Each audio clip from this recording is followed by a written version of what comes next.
Mga residente kag motorista nagapanawagan nga padasigon ang pagkuha sa nabilin nga mga box culvert sa Alalasan Lapuz nga nagatuga sang huol sa dalan. One-side parking plano nga ipatuman sa barangay. Si John Sala nakatutok live sa barangay Alalasan Lapuz, Iloilo City. John.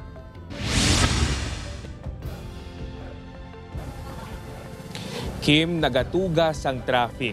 Perwisyo para sa mga motorista kag peligroso para sa mga naglabay din sa lugar, ilabi na para sa mga estudyante. Ini ang pila lang sa mga reklamo sa residente sa mga residente sa barangay Alalasan Lapuz nga agkag ang rason sini among maginbilin nga box culvert dinhi sa barangay. Perwisyo ang ginatuga sa mga box culvert kay diri sa barangay Alalasan Lapuz. Halos adlaw-adlaw na lang kuno nga may mga motorista nga nagapaisa bangod sa ginapatuman nga one-way scheme sa lugar, tugas ang partial road closure. Siyempre perwisyo, mga estudyante nagakundiin da maagi mga lihid nga maagi.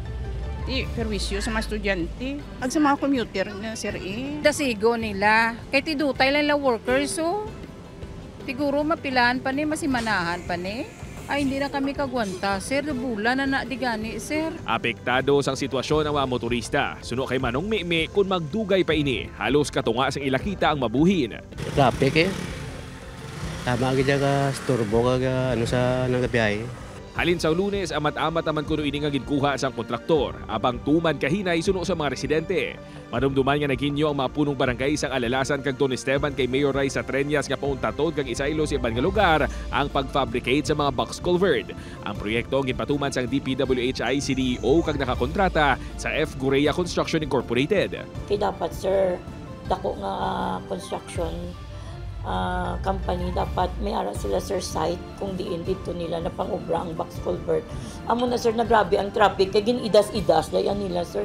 Nagginyo man kuno ang kontraktor sa Iloilo City TTMO nga magpatuman sang road closure sa Bugos Kadalan para sa pagkuha sa mga box culvert apang wala inigin pasugtan. Nga i-close gate kay kung closure ina maayo gina sila ya clearance sa City Council.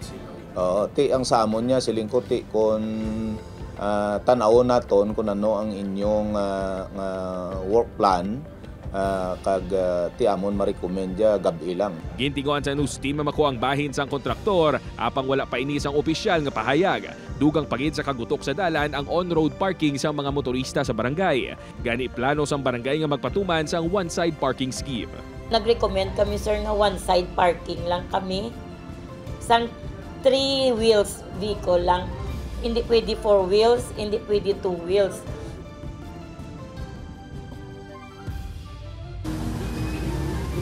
Kim, dabtan pa kagina sang news team ang pag-amat-amat sang mga personnel sang kontraktor nga makuha ang mga nabilin pa nga box culvert diri sa barangay Alalasan Lapuz. Panawagan sa mga residente ko tani matapos na ini subong nga hapon kag hindi na maaptan pabuas.